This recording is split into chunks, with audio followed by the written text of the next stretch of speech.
Okay guys, so now that we have our two area totals for each shape, one thing that we can do is we can just add them together. So 100, and I'm going to just add a few decimal places for the zeros, because I know that 39.25 has two decimal places.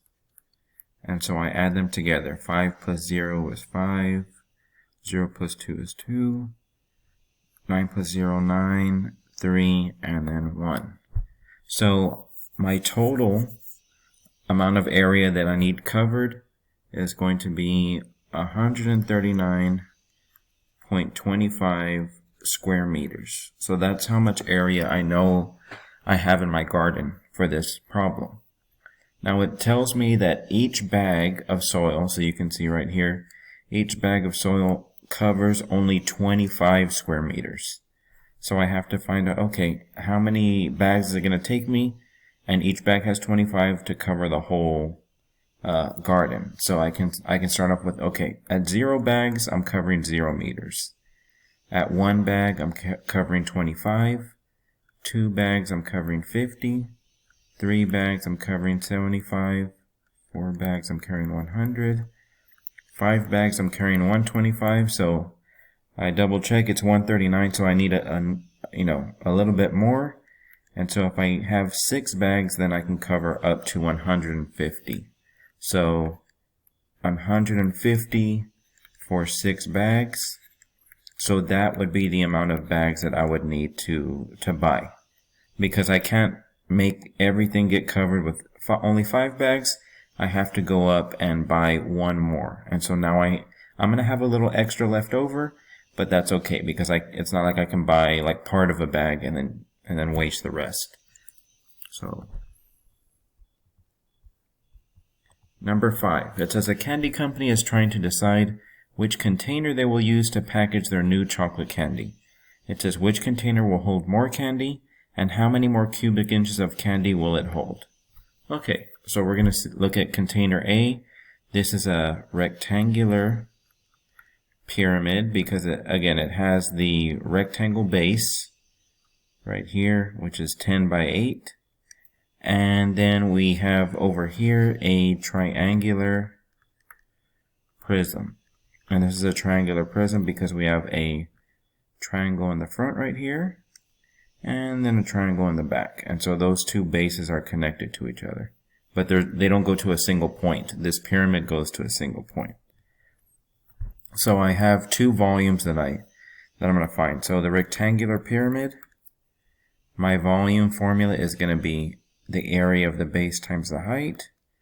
And because it's a pyramid, I have to divide by 3.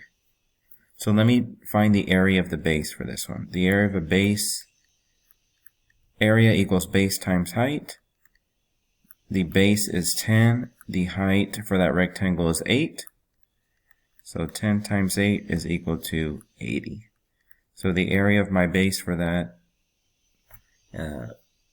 rectangle is 80. So now I know, okay, my volume has to be 80. Let's see, what's the height of the pyramid? It says it right here. The height of the pyramid going up, again, it starts right here at the base and then goes all the way up, is 6. So 80 times 6 and then divided by 3. 80 times 6 is 480. And then I still have to divide this by 3. So let me see, okay, how many times does 3 go into 480? 3 goes into 4 once. There's 1 left over. 3 goes into 18 6 times, 18 and 0. And then 3 goes into 0, 0 times. So the volume for container A, 160. So I'll just put container A. So the volume equals 160 cubic inches. And then I still need to find out how much it would be for the triangular prism. So the volume for a triangular prism is just the area of the base times the height. I don't have to divide that one by 3. So let me see. What's the area of my base? It's a triangle with a height of 4 and a base of 6. So my area would be base times height divided by 2. the base times the height, so 6 times 4 divided by 2. 6 times 4 is 24. 24 divided by 2 equals 12. So my area of my base would be 12. Now what's the height of my prism? The height of my prism is the connecting line. So this connecting line right here that connects one triangle to the other, it says it's 10. So I would multiply 12 times 10.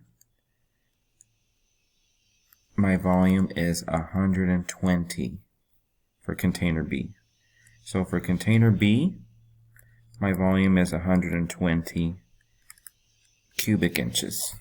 So now, okay, which one holds more? Container A or container B? Container A has a higher volume, so I would say, okay, container A is going to be the one that holds more. So that's my first question. And then they ask, okay, and how many more cubic inches would it hold? So if I want to know how much more is it going to hold, I would say, okay, what's 160 minus 120? 0 minus 0 is 0, 6 minus 2 is 4, and 1 minus 1 is 0. So it holds 40 cubic inches more. So that's the second part of my answer. If that's something that they're going to ask us, again, they may just say, okay, which one holds more?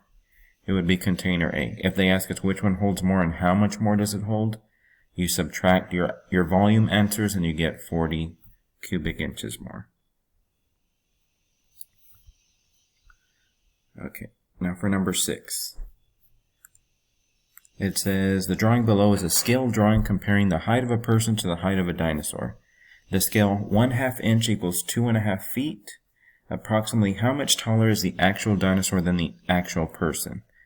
Okay, so the dinosaur comes to about right here, which is 3.5 inches on the scale.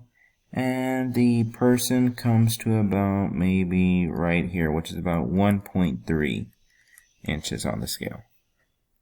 Again, my scale, 1/2 to 2.5 feet. I'll change this to 0.5 inches is equal to 2.5 feet. And again, I'm just changing that to decimals because that, that's my preference. I like working with decimals more. So I'm going to say, okay, that's my first part of my scale. 0.5 inches is to 2.5 feet. And I'll try and solve the dinosaur first. So I'll say, okay, the dinosaur is 3.5 inches on the scale drawing, and I don't know how many feet it is. So I'll say, okay, how many times does 0.5 go into 3.5? If I divide them, 3.5, let me see. So 3.5 divided by 0.5, I get that I have to multiply times 7. So if I multiply times 7 there, I also multiply times 7 here. So I say, okay, what's 2.5 times 7? 7 times 5 is 35. 7 times 2 is 14, plus 3 more is 17. And there's one decimal place here, because it's the 0.5. So I have to move back the decimal right there. So I get that the dinosaur is 17.5 feet tall. Now looking at my person, I would say the same scale, 0.5 inches to 2.5 feet equals 1.3 inches over x. Okay guys, so at this point I have to figure out my scale factor. So I say 1.3 divided by 0.5 is going to be multiplied by 2.6. So that means I have to multiply this bottom side by 2.6 also. So 2.6 times 2.5 equals 6.5.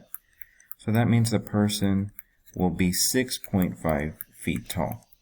So if I want to find how much tall the dinosaur is, I just subtract them. 17.5 minus 6.5. The height is 11 feet of difference between those two. So this would be our final answer.